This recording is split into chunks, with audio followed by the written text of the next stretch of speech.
Welcome back to the story of a show about people and events that I find interesting. I'm Reagan Snyder, and I'm so glad you're here.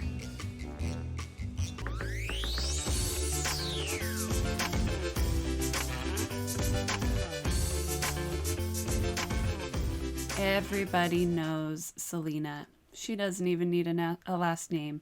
Everybody knows Selena. I remember being in elementary school and seeing Selena backpacks, notebooks, folders, all the things all over class all the time. And I think that was my first introduction to her. And then I became obsessed with the biopic with J-Lo as Selena. Pretty sure everybody's seen that too. At least I think. If you haven't, you should. It's a good one. But I'm going to tell you her story anyway, because she's worth it. Selena Quintanilla was a Mexican-American singer. She was known as the Queen of Tejano music, and she was known to be very down-to-earth and playful. She loved a good practical joke, and she was really good to her fans. And she was religious. Did you know that she was a Jehovah's Witness? I had no idea. Anyway, let's take it back to the 70s. On April 16th, 1971, in Lake Jackson, Texas, which was a town, or is a town near Dallas, Marcella and Abraham Quintanilla were at Freeport Community Hospital awaiting the arrival of their third child. They were expecting a boy whom they would name Mark Anthony. There was a woman sharing Marcella's room at the hospital, and she was expecting a girl. That little girl was going to be named Selena. Well, that's not what happened. The universe had different plans for both couples. Marcella and Abraham had a little girl, and the other woman there had a boy. And they weren't prepared for this at all. They were 100% expecting a little boy. So they were like, okay, Mark Anthony, that's not going to work for a girl. What are we going to name this child? And after talking it over a bit, they decided that they were going to borrow the name that Marcella's hospital roommate was going to use for her little girl that she didn't have. And so Selena Quintanilla was born that day, April 16th, on a beautiful Easter Sunday. Abraham, at the time, was a clerk at the local Dow chemical plant, and it was a job that just kind of bored him. He wasn't real happy there. He used to be a musician, and he had a family. He had to take care of them, and so he just kind of settled into doing what he had to do. But he would daydream about the 60s when he was a singer and in his group, Los Dinos. They were a doo-wop band, and they had some success, but being on the road so much was taking him away from his wife and children more than he would have liked. And so he left the group and he joined the workforce with Dow Chemical. That's how he ended up there, doing father and husband duties and doing what he should do to provide for his family. Los Dinos would disband 5 years later, so Abraham was growing frustrated. He felt like his life was passing him by, and his passions were just all going to waste. Selena, as she got older, she became a very busy, active child. She loved playing sports as much as she loved playing with dolls. And from a very young age, she took an interest in fashion, and she would design outfits for her dolls. But as soon as she realized that she could sing, her dad tapped into that potential. He helped her develop her talent, and he wanted the family to form a band. It would be called Selena y Los Dinos. Selena was the lead singer, and her brother, A.B., was on bass, and her sister, Suzette, begrudgingly played the drums. She was not for it at first. She was like, girls don't play drums, that's weird. But somehow she relented, and she was on the drums. And I remember seeing that in the J-Lo biopic. I was like, oh, she plays drums. That's so cool. Because I feel like back in the 90s, you didn't really see that. Abraham even soundproofed the garage so that the band could have space to practice and record their songs. And then in 1979, Abraham opened up a Mexican restaurant. It was called Papagayos, and he put a stage in so that the kids could perform while people ate. A.B. and Suzette, they're a little older than Selena. And at this point, they were in high school, and they just didn't love it. They were kind of embarrassed. They weren't crazy about the idea of playing music in front of kids that they knew from school. But Selena was only 9 and she loved it. Who didn't love having a microphone as a kid? I don't know what it was, but I loved talking into a microphone. Maybe it's because I felt heard with a microphone. Anyway, in 1981, there was a recession and the restaurant was forced to close. And it got so bad that Abraham was forced to sell their home so that he could avoid bankruptcy. The family relocated to Corpus Christi. Abraham formed Q Productions, and he became a manager full-time for Selena y Los Dinos. And they would make a little money here and there by performing at street corners, weddings, birthday parties, quinceañeras. Selena didn't speak Spanish, but Abraham insisted that she learn how to sing in Spanish, and so she did. During this time, Abraham was keeping the family afloat by helping his younger brother in his trucking business, but every weekend he would load the family up and they would go find a show to play. He was on a mission. Eventually, they started to pick up more and more shows, and Abraham was able to buy an old 64 Eagle, which was a big RV motorhome type bus. It was big. The family named it Big Bertha. Its AC and heating didn't work, and there was no power steering for that big old thing, and there was no running water, but it was theirs, and they made it work. Sometimes Abraham would take the family out, and they would just drive up and down some of the wealthy neighborhoods, and he would tell his kids to not give up, that one day they would have it all. Big Bertha served them well. They toured Texas in it, and they just barely got by. Sometimes they had to sing for dinner. Then Selena entered middle school at West Oso Junior High, and she was a bright student, but she spent a lot of time performing, and there were a lot of late nights. She was singing in bars and clubs, as a middle schooler, and her grades were starting to slip, and she was absent a lot. And one of her 7th grade teachers, her name was Marilyn Greer, and she was concerned. She felt like Selena was missing out on a normal childhood. She expressed her concerns, and after going head-to-head with Miss Greer, Abraham pulled Selena out of school, and she finished school via a correspondence course. Abraham was serious. He meant business. Either he was a questionable dad or he had all the faith in the world in Selena. But Selena would go on to finish school and earn her diploma. Selena led the group, obviously. She was the lead singer. And she had ideas, but AB was the songwriter. He was kind of the brains behind the whole thing. One of Selena's ideas would become her song Amor, I don't speak Spanish very well, Amor Prohibido, which was based on the love story of their grandparents. They had fallen in love, but there were class differences there, and so they had some pushback from family and society, but they pushed back and they ended up getting married. And then Bitty Bitty Bom Bom is about a girl's unrequited love for a boy. And Bitty Bitty Bom Bom refers to the sound of her heart pounding whenever she sees him.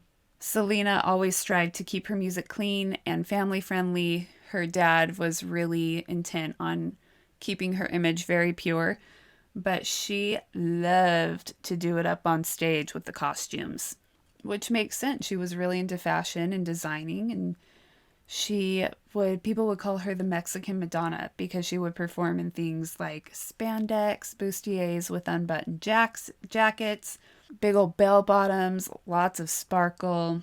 When I think of Selena, I think of that purple outfit. It's sparkly and it has really big bell bottoms. You know the one? That's what I think of when I think of Selena. She was opposed to the idea that you had to be rail thin to be beautiful, which was a thing back then. Like, I remember the 90s. Everybody was super skinny. And so she wore costumes to accentuate her curves. She had great curves. She had a booty. She had a great bod. Between 1981 and 1983, they performed as often as they could, which was, they performed at a lot of nightclubs, bars, birthday parties, like I said. And the band would tour all over Texas before landing a spot on the Johnny Canela show, which was very popular in South Texas. And they went on to promote their new record in 1983. And thanks to that appearance, they picked up all sorts of new fans. and they were on their way to becoming one of the most popular Tejano groups. And if you don't know what Tejano is, it's a mix of Mexican polka and country, and maybe some other things. I don't know. But that's what Selena's music was. When she was 15, she was getting more widespread attention as the youngest vocalist in the Tejano genre. And she was even put on the cover of Tejano Entertainer at 15 years old. She released 2 hit singles. The first was Dame un Beso in 1985 and A Million to One in 1986. Then the following year, in 1987, when she was 16, she won the Tejano Music Award for Female Entertainer of the Year, and she would go on to win that award for the next 7 years. She's doing pretty good, Selena. One night in 1989, she was performing at a nightclub in San Antonio, and a guy named Jose Bayar, who was the president of EMI Latin Records, just happened to be passing by. And he noticed this joyful, high-spirited crowd surrounding Selena after the show. So he waited through the crowd, and when he made his way up to Selena, he introduced himself, and he gave her his business card. And Abraham was right there to make plans for a business meeting the next morning over breakfast. Abraham, I don't know him personally, but he seems like he was Kris Kardashian Jenner. I don't know her name, but he seemed like he was Kris Jenner before Kris Jenner was Kris Jenner. Q Productions would go on and sign a contract with EMI Latin. It's very, very lucky. They got lucky. It was fate. They would produce records in Spanish and go on to release 5 successful albums over the next 5 years, and they would make about $4 million in sales. That same year, 1989, Selena's brother AB recruited Chris Perez. He was a guitarist, and AB wanted him to join the band after he heard his music. Abraham was pretty distrusting of people, and he wasn't sure about Chris at first. But eventually, he gave in. Chris joined the band, and Selena was only 18, and Chris had a girlfriend. But they started working together, and you know how it goes. An attraction blossomed, and they started having a crush on each other.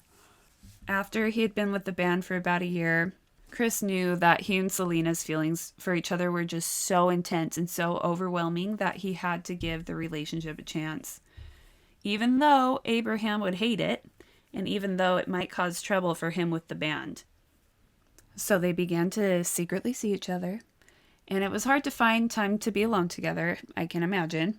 Sometimes they would go off just to take a walk before a show. Sometimes they'd go see a movie or they'd go get dinner together if there were a few hours to waste. So they just kind of snuck alone time in here and there, wherever they could. And as time passed, the whole band knew what was up. They knew that Chris and Selena were in a relationship, except Abraham. Everybody knew except Abraham. Correct me if I'm wrong, but Marcella, Selena's mom, knew, and she was very supportive. Selena loved her mama. One day after checking out of the hotel that they were staying in, while they were waiting for everybody to meet at the bus, Selena and Chris decided to go over to Pizza Hut. They were hungry.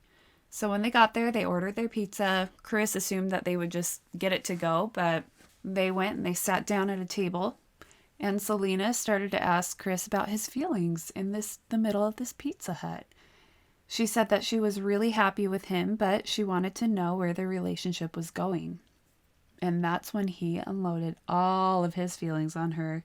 He told her that he loved spending time with her, and that when they're not on the road, he wills the time away until he can be with her again. He talked about how guilty he felt about hiding the relationship from Abraham. And when he stopped talking about all of his feelings, Selena flat out told him that she loved him. And he told her that he loved her too. Oh. They were happy and they were in love. And they were really officially now a couple now, but Abraham was still out of the loop and he was kind of a dark cloud looming over their relationship. They were afraid that he would try to break them up. Shortly after they became a couple, though, Chris got into a little bit of trouble with the law. After a night out of drinking with his cousin and his friend, he got behind the wheel with his cousin and friend in tow, and he was speeding. And when he glanced into his rearview mirror, he saw that he was being pulled over.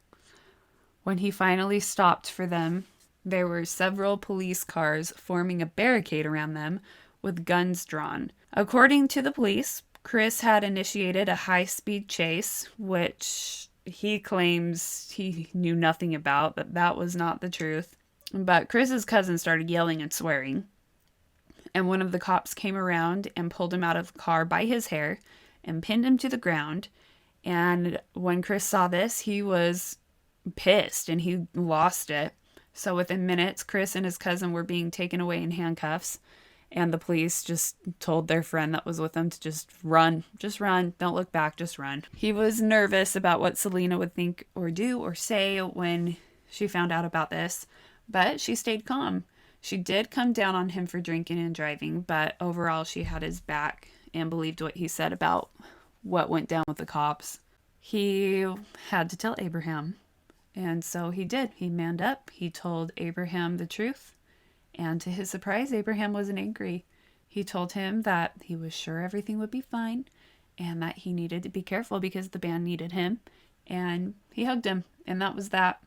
Suzette, Selena's sister, had known about Selena and Chris's relationship for a while, and she had kept it a secret. But one day she just randomly dropped the bomb on Abraham and ratted them out. Nobody really knows why. She just, I don't know. I guess she was in a mood that day. And of course, Abraham was mad, and he put his walls up with Chris after that, and their relationship was just so tense. It was all because Abraham, he was a distrusting person, but he was worried that Selena being with Chris would pull her away from the band, and that would destroy everything. She was the lead. She was the face of their band. Abraham must have just been stewing on it, because one night after they finished a show, they were driving home, and Abraham just slammed on the brakes and started yelling at Chris. He told him that things were over with him and Selena, like it's his choice. And Selena chimed in, and she started to argue with him, and Chris just felt caught in the middle. I mean, I can imagine how he felt. What do you do, Abraham threatened to end the band if they didn't break up. And Chris, at this point, he loved Selena, but he was just tired of this nervous stress all the time. It was just constant, always looming over him. And so he was like, you know what, Selena, I love you, but this is just too much. And he got off the bus and he found his own way home. So even though Chris was no longer part of the band, he and Selena did stay together. But I think that he had a sense of relief because his part in the band was done and he could just focus on his relationship with Selena. The time apart from each other, though, was really, really tearing Selena up. One morning, Chris woke up to knocking on the door of his hotel room, and it was her. It was Selena, and she was crying, and she was just like, I am tired of being away from you. I'm tired of being on the road. This distance sucks. I'm tired of people standing in our way. And she wanted to elope. Like right then and there, she was ready to elope and marry Chris. Chris, of course, insisted that they do it the right way so that she could have the wedding that she'd always dreamed of. But Selena didn't care. She wanted to get married right now. She loved him. She just wanted to move forward with their relationship. So that same day, April 2nd, 1992, they went down to the courthouse together. Chris was wearing a t-shirt and jeans, and Selena was wearing a skirt and boots, and they said, I do. Word traveled fast. There wasn't Twitter back then, there wasn't the internet, but within an hour, pretty much everybody knew what was up. And Abraham, when he found out, he needed some time. He had to work through some stuff in his head. While Chris was moving into Selena's apartment, Abraham showed up unannounced. Chris went outside to talk to him, and Abraham was surprisingly calm, and he apologized. He asked Chris if he was coming back to the band, and he hugged him and just welcomed him to the family. Selena's success blew up. At her 1991 concert in San Antonio, there was a lady named Yolanda. She was a nurse, and she saw Selena perform for the first time, and she was just very drawn to her. She was very drawn to Selena. After this concert, she got a hold of Abraham's contact information, and she called him persistently, asking him if she could start a fan club. And he finally was like, fine, go ahead. Yeah, sounds great. And she did good. The fan club was pretty successful. She didn't have much contact with Selena, but Yolanda felt like her life had been completely transformed, and she went on to quit her nursing job just to work for Selena full time. The following year, in May of 1992, Selena released her third studio album on, Entre a mi mundo. Entre a mi... I hope I'm saying this right. Entre a mi mundo, which was critically acclaimed as her breakthrough album. It peaked at number 1 on the U.S. Billboard Regional Mexican Albums chart for 8 consecutive months.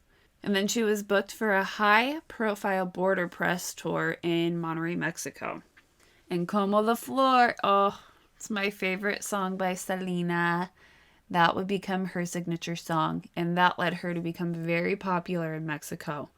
It was nominated for Song of the Year at the 1993 Tejano Music Awards. And then 1994, she found even more success. It was a very big year for her. In March, she released her 4th studio album, which was Amor Prohibido.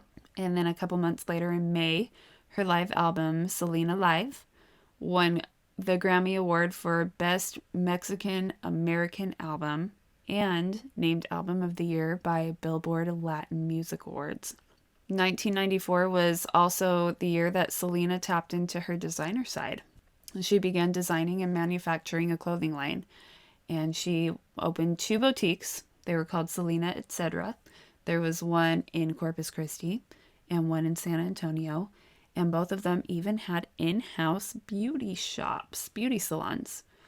Yolanda had been doing such a good job with the fan club that they brought her on to manage both of the boutiques. In late 1994, Charles Koppelman, who was the EMI chairman, decided that Selena had met her goals in the Spanish-speaking market, and he wanted to promote her as an English language pop star. So in 1995, the work had started on her crossover album. But all good things come to an end. Selena was going to run into some trouble. 8 months after the boutiques had opened, Selena signed Yolanda as her registered agent in San Antonio, and Yolanda moved from San Antonio to Corpus Christi just to be closer to Selena.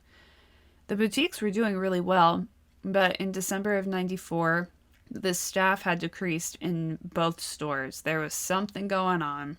They were complaining about Yolanda's behavior. She would fire employees just because she didn't like them. And Martin Gomez, who was the fashion designer, told Selena that she was mean and she was controlling and that there was a lot of tension at work. It was just kind of a toxic environment. It got to be so bad that he wanted Selena to buy him out of his contract. But Selena did not believe that Yolanda would negatively impose erratic decisions on her company. She trusted Yolanda. She was a trusting person. She trusted Yolanda so much that she had given her control over financial accounts and even a key to her house. Because Selena didn't take these complaints seriously from the employees and staff, the staff turned to Abraham, who did. He did take it seriously, and he warned Selena that Yolanda might not be a good influence. But Selena just kind of dismissed his ideas about it because he was just known to be distrustful of people in the past. I mean, he didn't trust Chris, her own husband, so she just kind of took what he said with a grain of salt. But Yolanda was doing weird, manipulative, and obsessive things. For instance, Selena collected Fabergé eggs. She, for some reason, was really into Fabergé eggs, and she had a whole bunch of them. And Yolanda knew this. So when some of the staff members at the boutique wanted to pool their money together to buy Selena a gift, Yolanda was like, oh, just give the money to me. I am going to have a ring made. I know that Selena will love it. I know her. I know exactly what she would like. So they did. They gave the money to her, and she had a ring made. It was this gold ring with a white gold egg set on top of it, like a Fabergé egg, and it had 52 small diamonds embedded into it. And the ring it was 14 karat gold, and it was engraved 3 times with the letter S. And when she gave it to Selena, she took full credit. She never mentioned that the staff had contributed to it, or that she had charged $3,000 on Selena's corporate credit card for it. Shady, shady. By January of 1995, the concerns over Yolanda's behavior and management skills grew. People were complaining left and right about her, and it seemed like her devotion to Selena was bordering on obsession, if not already obsessive. And then Abraham started to get calls from fans who had paid for membership to the fan club, but they weren't receiving the t-shirts or memorabilia that they were supposed to be getting, that they paid for. So Abraham at this point was like, maybe I should investigate this a little bit. With his research and in his investigation, he learned that Yolanda had embezzled over $30,000 via forged checks from the fan club and the boutiques. So on the night of March 9th, 1995, that year, Abraham called both of his daughters, Suzette and Selena, into a meeting at Q Productions to confront Yolanda. Abraham presented Yolanda with all this proof of the discrepancies, and she had no answers. She just kept saying, I don't know. So he said, you know what, if you don't provide proof that disproves these accusations, I'm going to get the police involved. And then he banned her from having any contact with Selena. Abraham was just not going to put up with it. Selena had just been so busy that she didn't see what was going on right under her nose. And so after this meeting, she started to ask employees about Yolanda's behavior, and they gave her the dirty details, and Selena was shocked. She was finally seeing Yolanda for who she was. And from our point of view, it seems like, hello, why didn't she see that? But this was her friend. This was somebody who treated her well. And so she had kind of this loyalty to her, I guess. So she was ready to sever ties and end their friendship, be done. But Yolanda had some paperwork that she needed for the boutiques, and she wanted to get it back before she ended that relationship. So Selena met up with Yolanda in Yolanda's car outside of a restaurant, and she gave Selena some of the paperwork that they needed, but not all of it was there. And during their conversation, Yolanda was like, oh, I should just quit. Oh, she was having this pity party. And because Selena was like, oh, there's still some paperwork I need, she played it cool, and she was like, no, we need you. And she gave Yolanda hope that they were still friends. And then the mood lightened. Yolanda's mood lightened, and she seemed like she was okay. She wasn't having a pity party anymore. And that's when she showed Selena the gun in her console. She had a gun in her console, and I don't know why she showed it to Selena, but that's red flags all over that gun. Red flags. Apparently, the day after Abraham banned Yolanda from ever stepping foot onto Q Studios ever again, she went out and she bought a gun at a store called A Place to Shoot in San Antonio. She told the employees there that she was a home health nurse and that some family members of her patients had threatened her and she needed a gun for protection. But after this interaction with Selena, because she thought Selena was still her friend, she went and she returned the gun. Selena had told Chris about this, about the interaction and how weird it was, and Chris still lives with the guilt that he never told anyone about this, because maybe there would have been a different outcome. Maybe she would still be alive. Nobody knows. On the night of March 30th, Selena was home with Chris when a call came in, and it was Yolanda. Selena was still waiting for this paperwork she needed, and Yolanda was saying that she was at the Days Inn nearby, and she had the paperwork, and she wanted Selena to come down to the motel. She said that she wanted her to come so she didn't have to deal with anyone. She was going to go, and Chris was like, let me at least drive you. So he did. He drove her to the motel, and he wanted to go in with her, but Selena was like, just wait in the car. She might open up with more information if it's just me. So he did. He stayed in the car, rolled his windows down, enjoying the nice night. And after Selena had been gone for a while, Chris decided that he should go check on her. So he walked up to her room, room 158, and the door to the room was open. So he kind of peeked in and he saw Yolanda was sitting on the bed and she was crying. And Selena, who was standing in front of her, looked upset. And Chris was like, is everything okay? Are you guys, what's going on? And Selena was like, it's fine. Everything's fine. But Yolanda had returned to that gun store and repurchased the gun. I don't know what was going on at this gun store, but all of that just seems so suspicious. Like, if somebody's going in and out of your store buying and returning and buying guns, I don't know. I don't work at a gun store, but it just seems weird. Anyway, he says he didn't see the gun. All he saw was a, quote, small, sad, ugly little woman sitting on the bed, end quote. Selena would follow Chris back out to the truck, and she told him that Yolanda said that she'd been raped earlier that day. Selena had offered to take her to the hospital, but Yolanda refused. And when they got back to the truck, Selena started to go through the papers that Yolanda had given her, only to realize that not everything she needed was there again.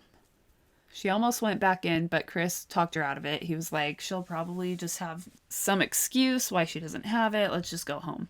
They went home, and later that night when they were getting ready to go to sleep, the phone rang.